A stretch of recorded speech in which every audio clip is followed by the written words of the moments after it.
dear listeners, welcome back to Fire Story. Today we step into the inquest room. The official investigation has begun. Everyone has put on their best face. Everyone is ready to talk, but not about everything. Get comfortable, my dears. Things are about to get very interesting.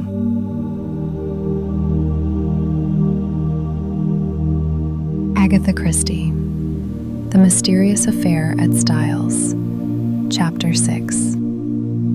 The Inquest. In the interval before the inquest, Poirot was unfailing in his activity. Twice he was closeted with Mr. Wells. He also took long walks into the country.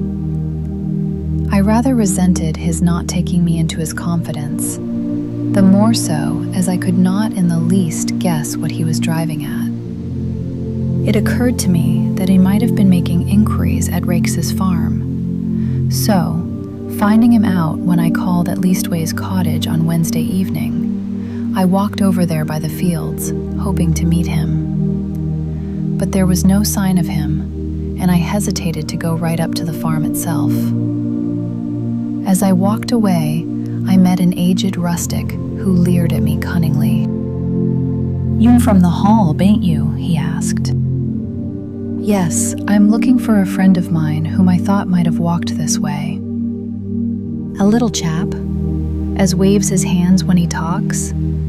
One of them Belgies from the village?" "Yes," I said eagerly. "He has been here then." "Oh, aye, he's been here right enough. More'n once, too. Friend of yours, is he?" "Ah, you gentlemen from the Hall, you'm a pretty lot." And he leered more jocosely than ever. "Why, did the gentleman from the Hall come here often?" I asked, as carelessly as I could. He winked at me knowingly. "One does, mister, naming no names, mind, and a very liberal gentleman, too." "Oh, thank you, sir, I'm sure." I walked on sharply. Evelyn Howard had been right then, and I experienced a sharp twinge of disgust as I thought of Alfred Inglethorpe's liberality with another woman's money. Had that piquant gypsy face been at the bottom of the crime, or was it the baser mainspring of money? Probably a judicious mixture of both. On one point, Poirot seemed to have a curious obsession. He once or twice observed to me that he thought Dorcas must have made an error in fixing the time of the quarrel. He suggested to her repeatedly that it was 4:30 and not 4 o'clock when she had heard the voices. But Dorcas was unshaken. Quite an hour, or even more, had elapsed between the time when she had heard the voices and 5 o'clock, when she had taken tea to her mistress. The inquest was held on Friday at the Stylites Arms in the village. Poirot and I sat together, not being required to give evidence. The preliminaries were gone through. The jury viewed the body, and John Cavendish gave evidence of identification. Further questioned, he described his awakening in the early hours of the morning and the circumstances of his mother's death. The medical evidence was next taken. There was a breathless hush, and every eye was fixed on the famous London specialist, who was known to be one of the greatest authorities of the day on the subject of toxicology. In a few brief words, he summed up the result of the post-mortem. Shorn of its medical phraseology and technicalities, it amounted to the fact that Mrs. Inglethorpe had met her death as the result of strychnine poisoning. Judging from the quantity recovered, she must have taken not less than 3/4 of a grain of strychnine, but probably 1 grain or slightly over. Is it possible that she could have swallowed the poison by accident? asked the coroner. I should consider it very unlikely. Strychnine is not used for domestic purposes, as some poisons are, and there are restrictions placed on its sale. Does anything in your examination lead you to determine how the poison was administered? No. You arrived at Styles before Dr. Wilkins, I believe. That is so. The motor met me just outside the lodge gates, and I hurried there as fast as I could. Will you relate to us exactly what happened next? I entered Mrs. Inglethorpe's room. She was at that moment in a typical tetanic convulsion. She turned towards me and gasped out, "Alfred, Alfred." Could the strychnine have been administered in Mrs. Inglethorpe's after-dinner coffee, which was taken to her by her husband? Possibly, but strychnine is a fairly rapid drug in its action. The symptoms appear from 1 to 2 hours after it has been swallowed. It is retarded under certain conditions, none of which, however, appear to have been present in this case. I presume Mrs. Inglethorpe took the coffee after dinner about 8 o'clock, whereas the symptoms did not manifest themselves until the early hours of the morning, which, on the face of it, points to the drug having been taken much later in the evening. Mrs. Inglethorpe was in the habit of drinking a cup of cocoa in the middle of the night. Could the strychnine have been administered in that? No. I myself took a sample of the cocoa remaining in the saucepan and had it analyzed.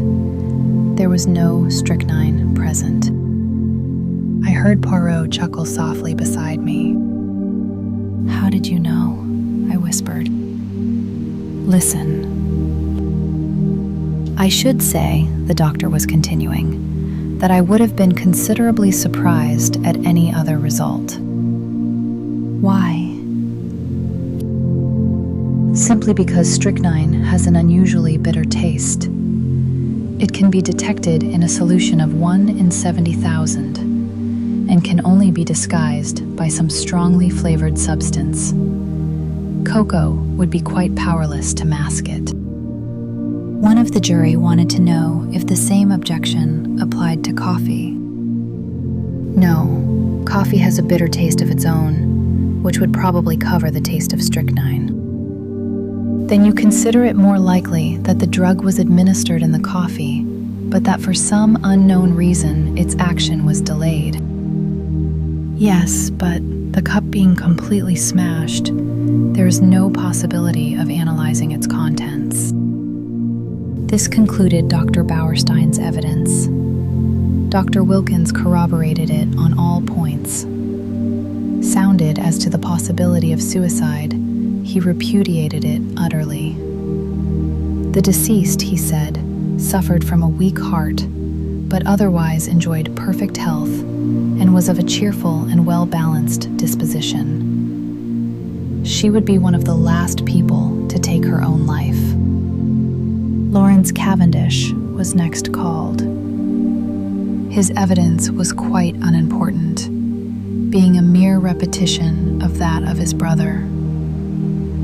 Just as he was about to step down, he paused and said, rather hesitatingly, "I should like to make a suggestion, if I may."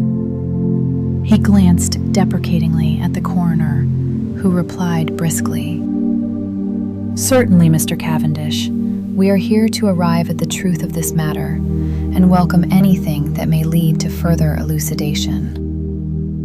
"It is just an idea of mine," explained Lawrence. "Of course, I may be quite wrong, but it still seems to me that my mother's death might be accounted for by natural means." "How do you make that out, Mr. Cavendish?" "My mother, at the time of her death, and for some time before it, was taking a tonic containing strychnine." "Ah," said the coroner.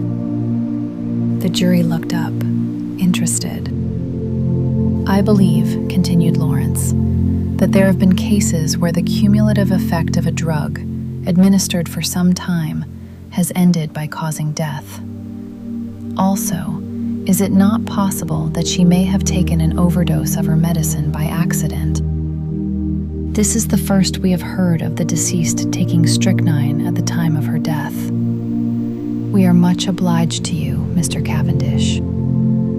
Dr. Wilkins was recalled and ridiculed the idea.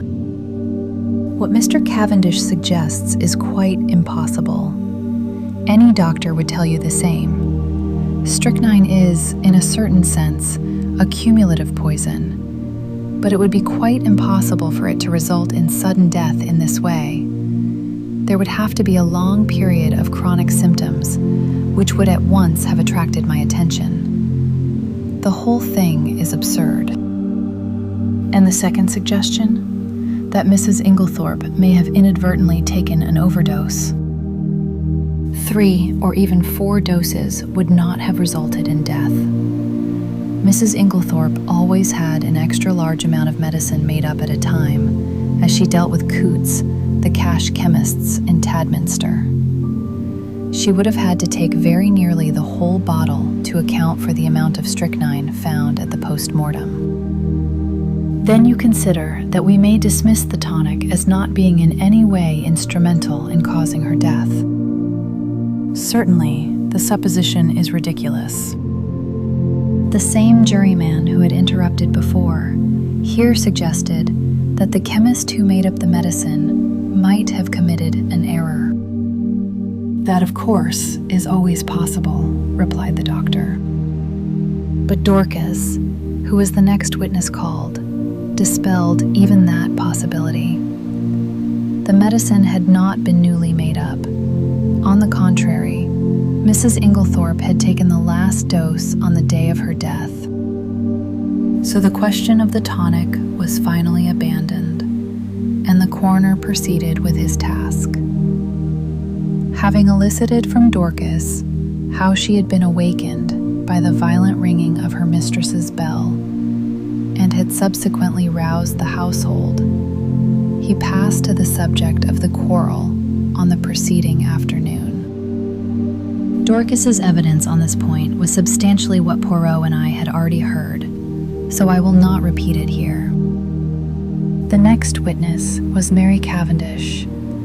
She stood very upright and spoke in a low, clear, and perfectly composed voice. In answer to the coroner's question, she told how, her alarm clock having aroused her at 4:30 as usual, she was dressing when she was startled by the sound of something heavy falling. That would have been the table by the bed, commented the coroner. I opened my door, continued Mary, and listened. In a few minutes, a bell rang violently. Dorcas came running down and woke my husband, and we all went to my mother-in-law's room, but it was locked. The coroner interrupted her. I really do not think we need trouble you further on that point. We know all that can be known of the subsequent happenings. But I should be obliged if you would tell us all you overheard of the quarrel the day before. There was a faint insolence in her voice. She raised her hand and adjusted the ruffle of lace at her neck, turning her head a little as she did so.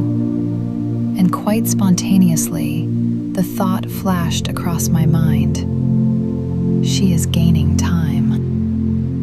Yes, I understand, continued the coroner deliberately, that you were sitting reading on the bench just outside the long window of the boudoir. That is so, is it not? This was news to me, and glancing sideways at Poirot, I fancied that it was news to him as well. There was the faintest pause, the mere hesitation of a moment, before she answered. Yes, that is so. And the boudoir window was open, was it not? Surely her face grew a little paler as she answered. Yes. Then you cannot have failed to hear the voices inside, especially as they were raised in anger. In fact, they would be more audible where you were than in the hall.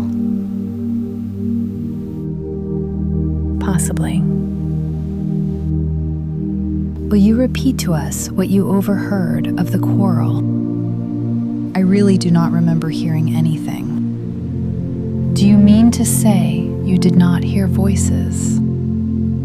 Oh yes, I heard the voices, but I did not hear what they said. A faint spot of color came into her cheek. I am not in the habit of listening to private conversations. The coroner persisted. And you remember nothing at all? Nothing, Mrs. Cavendish. Not one stray word or phrase to make you realize that it was a private conversation. She paused and seemed to reflect, still outwardly as calm as ever. Yes, I remember. Mrs. Inglethorpe said something, I do not remember exactly what, about causing scandal between husband and wife. Ah, the coroner leant back, satisfied. That corresponds with what Dorcas heard. But excuse me, Mrs. Cavendish. Although you realized it was a private conversation, you did not move away? You remained where you were? I caught the momentary gleam of her tawny eyes as she raised them. I felt certain that at that moment she would willingly have torn the little lawyer with his insinuations into pieces. But she replied quietly enough, No, I was very comfortable where I was. I fixed my mind on my book. And that is all. The examination was over, though I doubted if the coroner was entirely satisfied with it. I think he suspected that Mary Cavendish could tell more if she chose. Amy Hill, shop assistant, was next called and deposed to having sold a will form on the afternoon of the 17th to William Earle, undergardener at Styles. William Earle and Manning succeeded her and testified to witnessing a document. Manning fixed the time at about 4:30. William was of the opinion that it was rather earlier. Cynthia Murdoch came next. She had, however, little to tell. She had known nothing of the tragedy until awakened by Mrs. Cavendish. You did not hear the table fall? No, I was fast asleep. The coroner smiled. A good conscience makes a sound sleeper, he observed. Thank you, Miss Murdoch, that is all. Miss Howard. Miss Howard produced the letter written to her by Mrs. Inglethorpe on the evening of the 17th. Poirot and I had, of course, already seen it. It added nothing to our knowledge of the tragedy. The following is a facsimile. Styles Court, Essex. Handwritten note. July 17th. My dear Evelyn, can we not bury the Hachette? I have found it hard to forgive the things you said against my dear husband, but I am an old woman and very fond of you. Yours affectionately, Emily Inglethorpe. It was handed to the jury, who scrutinized it attentively. I fear it does not help us much, said the coroner with a sigh. There is no mention of any of the events of that afternoon. Plain as a pikestaff to me, said Miss Howard shortly. It shows clearly enough that my poor old friend had just found out she'd been made a fool of. It says nothing of the kind in the letter, the coroner pointed out. No, because Emily never could bear to put herself in the wrong. But I know her. She wanted me back, but she wasn't going to own that I'd been right. She went roundabout. Most people do. Don't believe in it myself. Mr. Wells smiled faintly. So, I noticed, did several of the jury. Miss Howard was obviously quite a public character. Anyway, All this tomfoolery is a great waste of time, continued the lady, glancing up and down the jury disparagingly. Talk, talk, talk, when all the time we know perfectly well. The coroner interrupted her in an agony of apprehension. Thank you, Miss Howard, that is all. I fancy he breathed a sigh of relief when she complied. Then came the sensation of the day. The coroner called Albert Mace, chemist's assistant. It was our agitated young man of the pale face. In answer to the coroner's questions, he explained that he was a qualified pharmacist, but had only recently come to this particular shop, as the assistant formerly there had just been called up for the army. These preliminaries completed, the coroner proceeded to business. Mr. Mace, have you lately sold strychnine to any unauthorized person? Yes, sir. When was this? Last Monday night. Monday? Not Tuesday? No, sir. Monday, the 16th. Will you tell us to whom you sold it? You could have heard a pin drop. Yes, sir. It was to Mr. Inglethorpe. Every eye turned simultaneously to where Alfred Inglethorpe was sitting, impassive and wooden. He started slightly as the damning words fell from the young man's lips. I half thought he was going to rise from his chair, but he remained seated, although a remarkably well-acted expression of astonishment rose on his face. You are sure of what you say? Asked the coroner sternly. Quite sure, sir. Are you in the habit of selling strychnine indiscriminately over the counter? The wretched young man wilted visibly under the coroner's frown. Oh, no, sir, of course not. But seeing it was Mr. Inglethorpe of the Hall, I thought there was no harm in it. He said it was to poison a dog. Inwardly, I sympathized. It was only human nature to endeavor to please the Hall, especially when it might result in custom being transferred from Coots to the local establishment. Is it not customary for anyone purchasing poison to sign a book? Yes, sir, Mr. Inglethorpe did so. Have you got the book here? Yes, sir. It was produced, and with a few words of stern censure, the coroner dismissed the wretched Mr. Mace. Then, amidst a breathless silence, Alfred Inglethorpe was called. Did he realize, I wondered, how closely the halter was being drawn around his neck? The coroner went straight to the point. On Monday evening last, did you purchase strychnine for the purpose of poisoning a dog? Inglethorpe replied with perfect calmness. No, I did not. There is no dog at Styles, except an outdoor sheepdog, which is in perfect health. You deny absolutely having purchased strychnine from Albert Mace on Monday last. I do. Do you also deny this? The coroner handed him the register in which his signature was inscribed. Certainly I do. The handwriting is quite different from mine. I will show you. He took an old envelope out of his pocket and wrote his name on it, handing it to the jury. It was certainly utterly dissimilar. Then what is your explanation of Mr. Mace's statement? Alfred Inglethorpe replied imperturbably. Mr. Mace must have been mistaken. The coroner hesitated for a moment and then said, Mr. Inglethorpe, as a mere matter of form, would you mind telling us where you were on the evening of Monday, July 16th? Really, I cannot remember. That is absurd, Mr. Inglethorpe, said the coroner sharply. Think again. Inglethorpe shook his head. I cannot tell you. I have an idea that I was out walking.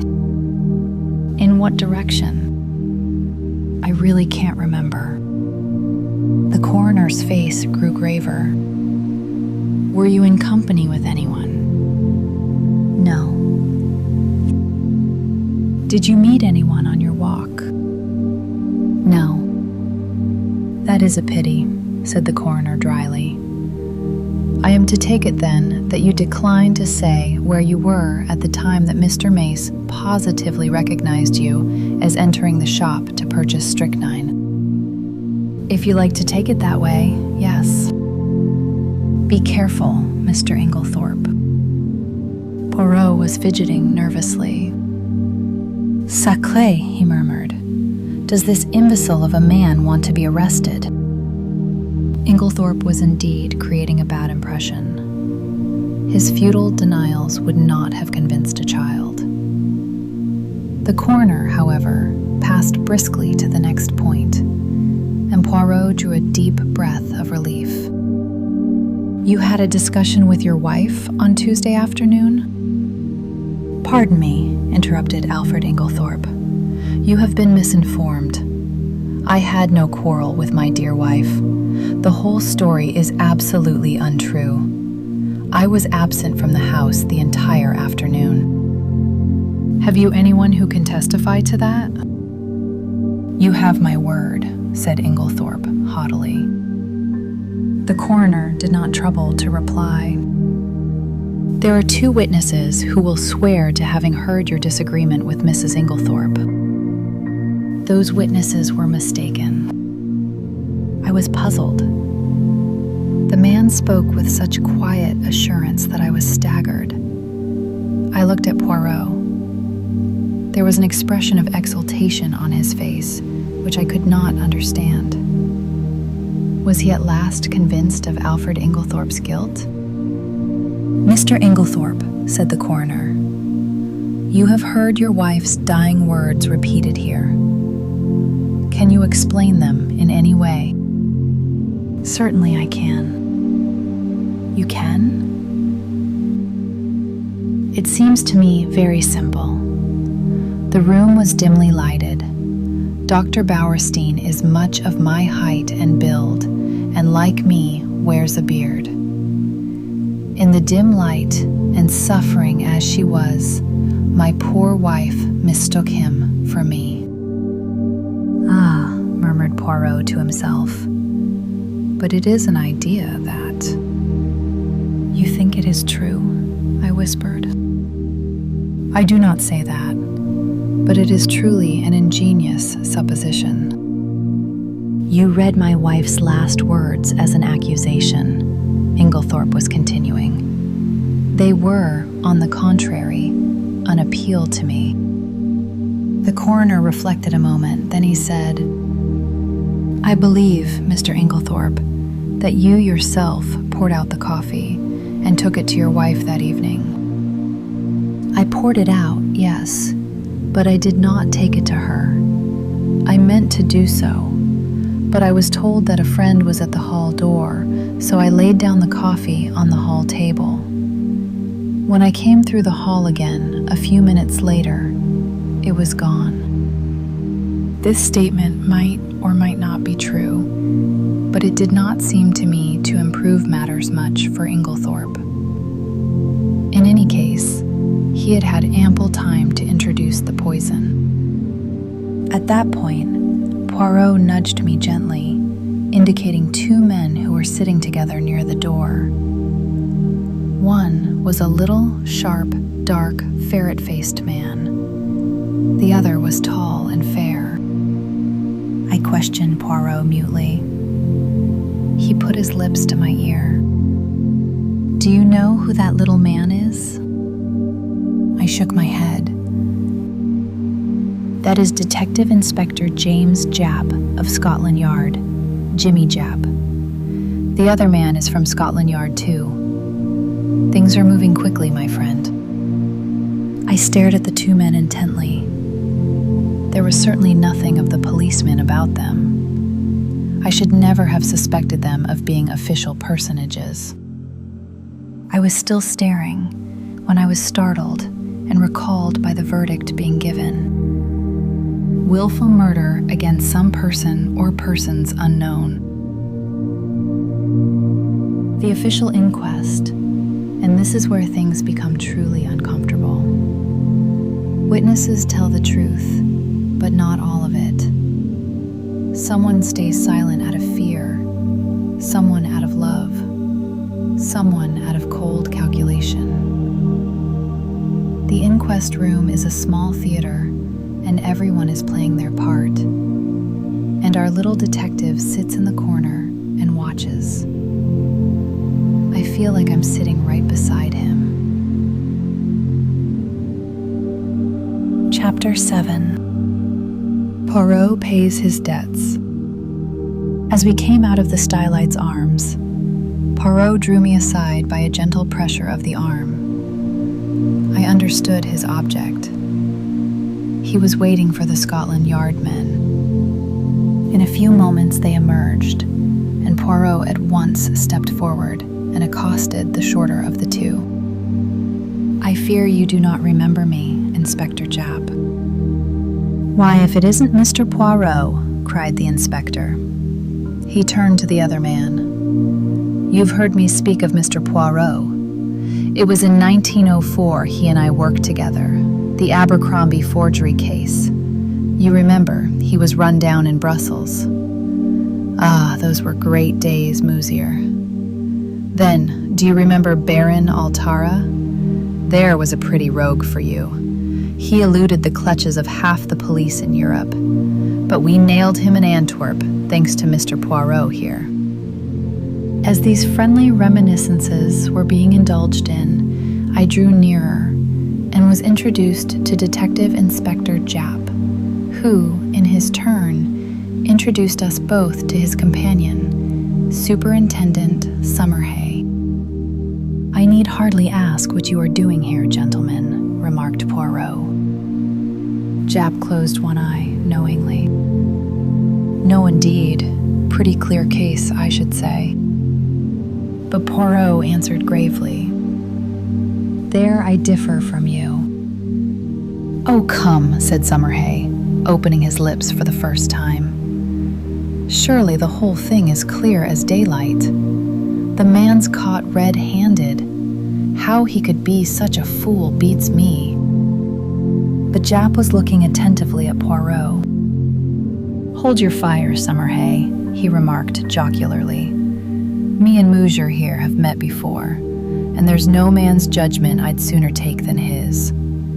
If I'm not greatly mistaken, he's got something up his sleeve. Isn't that so, Musier?" Poirot smiled. "I have drawn certain conclusions, yes." Summerhay was still looking rather skeptical, but Japp continued his scrutiny of Poirot. "It's this way," he said. "So far, we've only seen the case from the outside. That's where the Yard's at a disadvantage in a case of this kind, where the murder's only out, so to speak, after the inquest. A lot depends on being on the spot first thing, and that's where Mr. Poirot's had the start of us.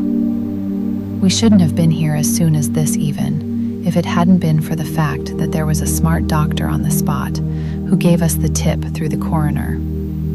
But you've been on the spot from the first, and you may have picked up some little hints. From the evidence at the inquest, Mr. Inglethorpe murdered his wife as sure as I stand here, and if anyone but you hinted the contrary, I'd laugh in his face. I must say I was surprised the jury didn't bring it in willful murder against him right off. I think they would have, if it hadn't been for the coroner. He seemed to be holding them back. Perhaps, though, you have a warrant for his arrest in your pocket now, suggested Poirot. A kind of wooden shudder of officialdom came down from Japp's expressive countenance.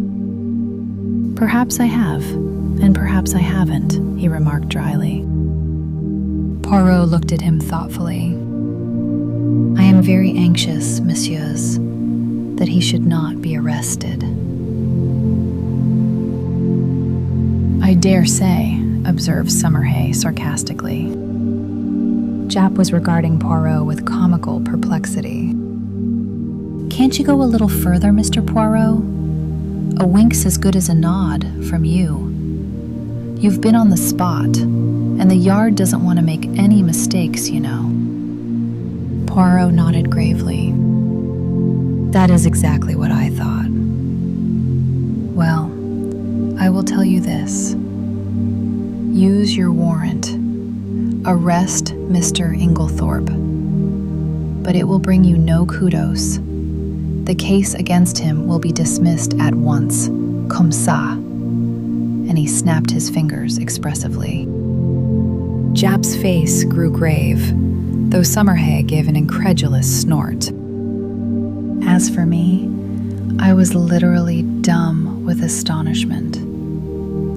I could only conclude that Poirot was mad. Jap had taken out a handkerchief and was gently dabbing his brow. I daren't do it, Mr. Poirot. I'd take your word, but there's others over me who'll be asking what the devil I mean by it. Can't you give me a little more to go on? Poirot reflected a moment. It can be done, he said at last. I admit I do not wish it. It forces my hand. I would have preferred to work in the dark just for the present. But what you say is very just. The word of a Belgian policeman whose day is past is not enough.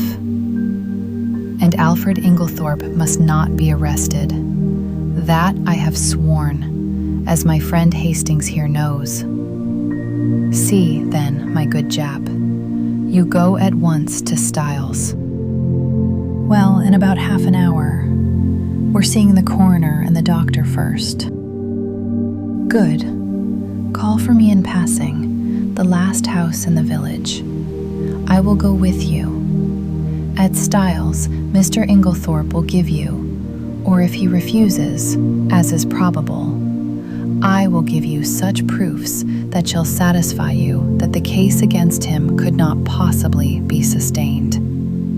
Is that a bargain? That's a bargain, said Jap heartily. And on behalf of the Yard, I'm much obliged to you, though I'm bound to confess I can't at present see the faintest possible loophole in the evidence. But you always were a marvel. So long then, Moosier. The two detectives strode away, Summerhay with an incredulous grin on his face. Well, my friend, cried Poirot before I could get in a word. What do you think? Mon Dieu, I had some warm moments in that court. I did not figure to myself that the man would be so pig-headed as to refuse to say anything at all. Decidedly, it was the policy of an imbecile. There are other explanations besides that of imbecility, I remarked. For, if the case against him is true, how could he defend himself except by silence? Why, in 1,000 ingenious ways, cried Poirot. See, say that it is I who have committed this murder. I can think of 7 most plausible stories, far more convincing than Mr. Inglethorpe's stony denials. I could not help laughing. My dear Poirot, I am sure you are capable of thinking of 70, but seriously, in spite of what I heard you say to the detectives, you surely cannot still believe in the possibility of Alfred Inglethorpe's innocence. Why not now as much as before? Nothing has changed. But the evidence is so conclusive. Yes, too conclusive.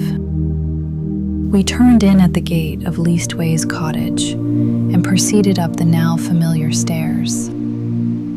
Yes, too conclusive, continued Poirot, almost to himself. Real evidence is usually vague and unsatisfactory. It has to be examined, sifted.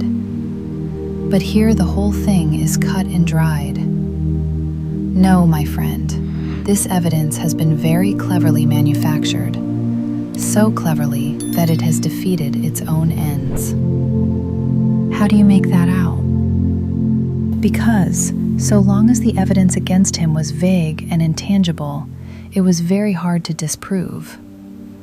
But, in his anxiety, the criminal has drawn the net so closely that one cut will set Inglethorpe free. I was silent, and in a minute or two, Poirot continued. Let us look at the matter like this. Here is a man, let us say, who sets out to poison his wife. He has lived by his wits, as the saying goes. Presumably, therefore, he has some wits. He is not altogether a fool. Well, how does he set about it? He goes boldly to the village chemist's and purchases strychnine under his own name, with a trumped-up story about a dog which is bound to be proved absurd. He does not employ the poison that night. No.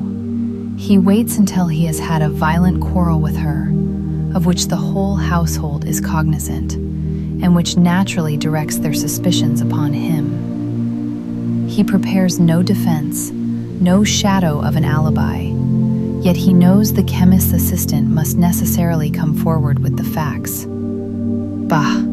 Do not ask me to believe that any man could be so idiotic.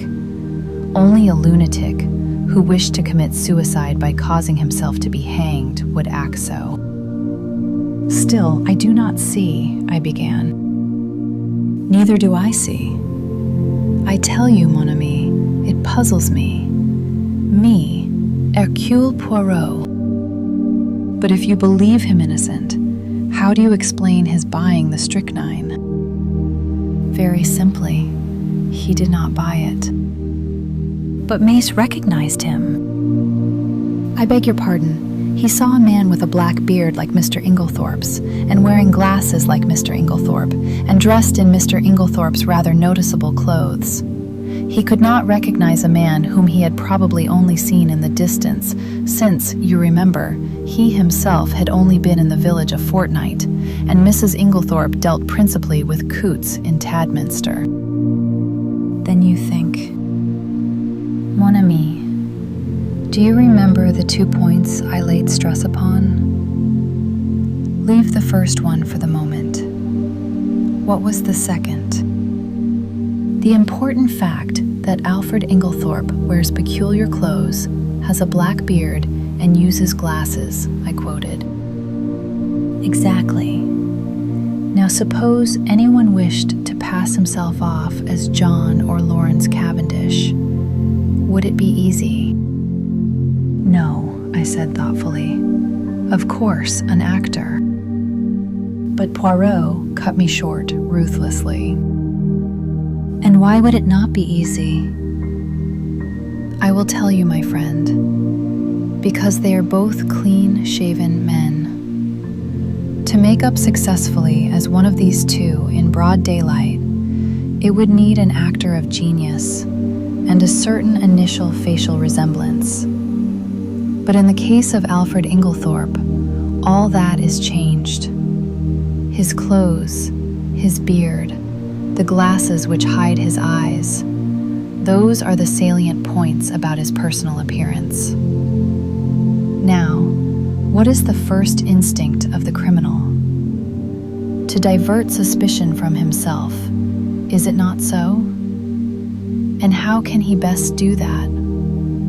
By throwing it on someone else. In this instance, there was a man ready to his hand.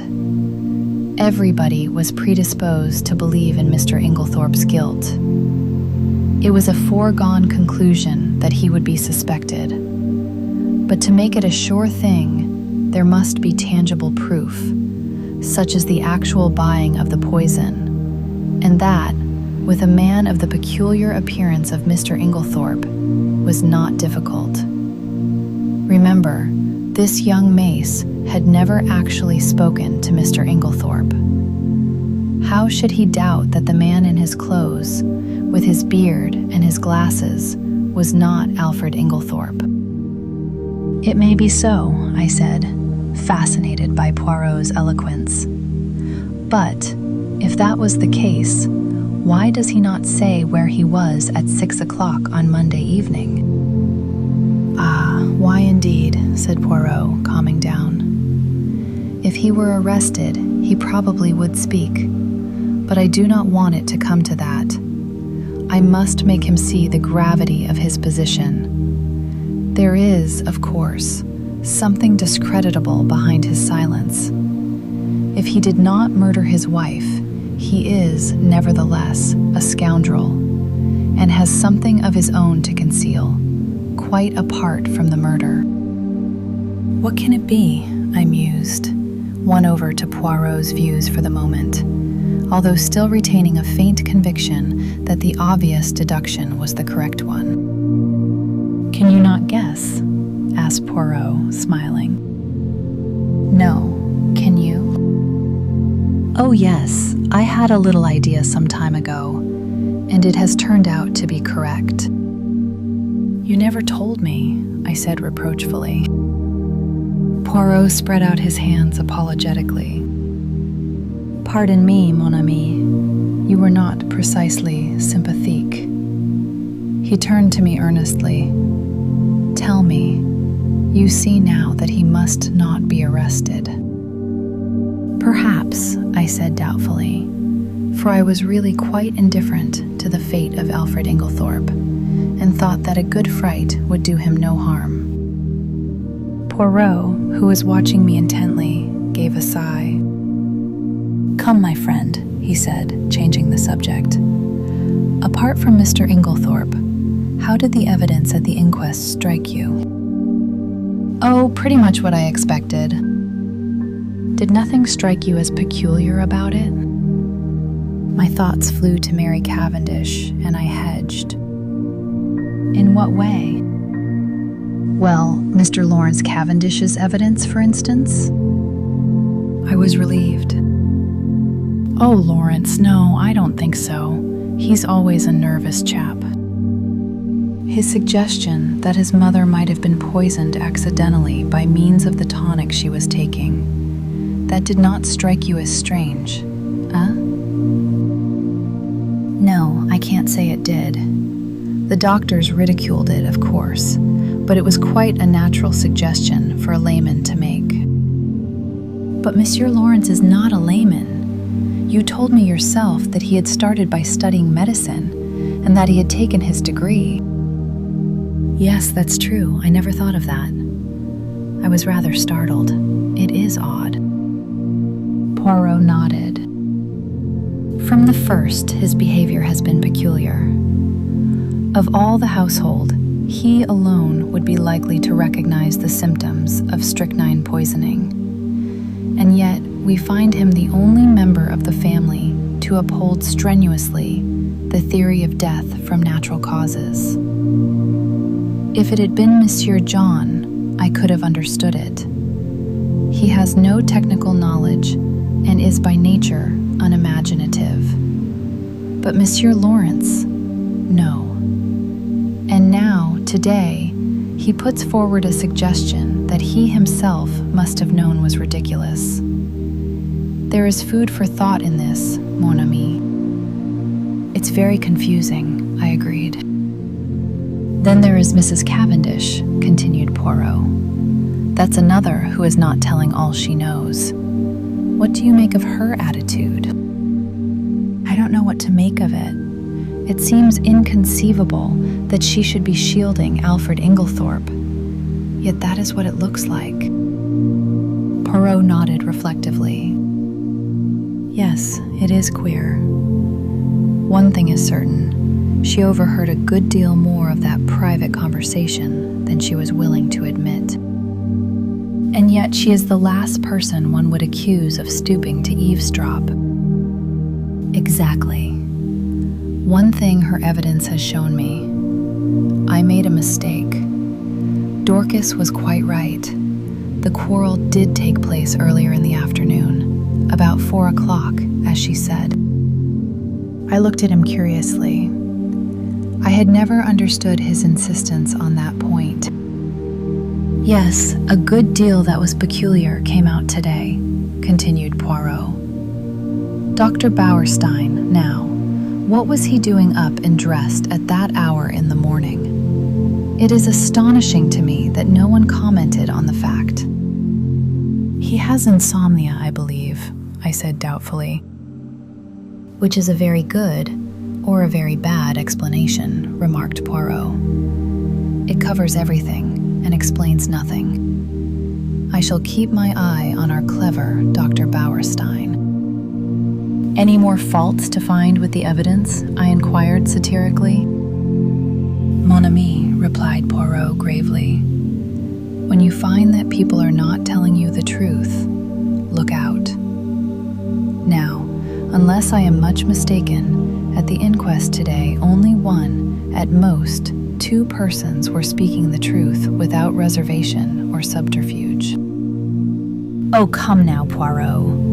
I won't cite Lawrence or Mrs. Cavendish, but there's John and Miss Howard. Surely they were speaking the truth. Both of them, my friend? One, I grant you, but both. His words gave me an unpleasant shock. Miss Howard's evidence, unimportant as it was, had been given in such a downright, straightforward manner that it had never occurred to me to doubt her sincerity. Still, I had a great respect for Poirot's sagacity, except on the occasions when he was what I described to myself as foolishly pig-headed. Do you really think so? I asked. Miss Howard had always seemed to me so essentially honest, almost uncomfortably so. Poirot gave me a curious look, which I could not quite fathom. He seemed to speak, and then checked himself. Miss Murdoch, too, I continued. There's nothing untruthful about her. No, but it was strange that she never heard a sound, sleeping next door, whereas Mrs. Cavendish, in the other wing of the building, distinctly heard the table fall. Well, she's young, and she sleeps soundly. Ah, yes, indeed. She must be a famous sleeper, that one. I did not quite like the tone of his voice, but at that moment, a smart knock reached our ears, and looking out of the window, we perceived the 2 detectives waiting for us below. Poirot seized his hat, gave a ferocious twist to his mustache, and, carefully brushing an imaginary speck of dust from his sleeve, motioned me to precede him down the stairs. There we joined the detectives and set out for Styles. I think the appearance of the 2 Scotland Yard men was rather a shock, especially to John, though of course after the verdict, he had realized that it was only a matter of time. Still, the presence of the detectives brought the truth home to him more than anything else could have done. Poirot had conferred with Japp in a low tone on the way up, and it was the latter functionary who requested that the household, with the exception of the servants, should be assembled together in the drawing room. I realized the significance of this. It was up to Poirot to make his boast good. Personally, I was not sanguine. Poirot might have excellent reasons for his belief in Inglethorpe's innocence, but a man of the type of Summerhay would require tangible proofs, and these I doubted if Poirot could supply. Before very long, we had all trooped into the drawing room, the door of which Japp closed. Poirot politely set chairs for everyone. The Scotland Yard men were the cynosure of all eyes. I think that for the first time, we realized that the thing was not a bad dream, but a tangible reality. We had read of such things. Now we ourselves were actors in the drama. Tomorrow, the daily papers all over England would blazon out the news in staring headlines. Mysterious tragedy in Essex. Wealthy lady poisoned. There would be pictures of Styles, snapshots of the family leaving the inquest. The village photographer had not been idle. all the things that one had read 100 times, things that happened to other people, not to oneself. And now, in this house, a murder had been committed. In front of us were the detectives in charge of the case. The well-known glib phraseology passed rapidly through my mind in the interval before Poirot opened the proceedings. I think everyone was a little surprised that it should be he and not one of the official detectives who took the initiative. Mesdames et messieurs, said Poirot, bowing as though he were a celebrity about to deliver a lecture. I have asked you to come here all together for a certain object. That object, it concerns Mr. Alfred Inglethorpe. Inglethorpe was sitting a little by himself. I think unconsciously, everyone had drawn his chair slightly away from him, and you gave a faint start as Poirot pronounced his name. Mr. Inglethorpe, said Poirot, addressing him directly, a very dark shadow is resting on this house. The shadow of murder. Inglethorpe shook his head sadly. My poor wife, he murmured. Poor Emily. It is terrible. I do not think, monsieur, said Poirot pointedly, that you quite realize how terrible it may be for you. And as Inglethorpe did not appear to understand, he added, Mr. Inglethorpe, you are standing in very grave danger. The two detectives fidgeted. I saw the official caution, anything you say will be used in evidence against you, actually hovering on Summerhay's lips. Poirot went on. Do you understand now, monsieur? No, what do you mean? I mean, said Poirot deliberately, that you are suspected of poisoning your wife. A little gasp ran round the circle at this plain speaking. Good heavens, cried Inglethorpe, starting up. What a monstrous idea! I poison my dearest Emily.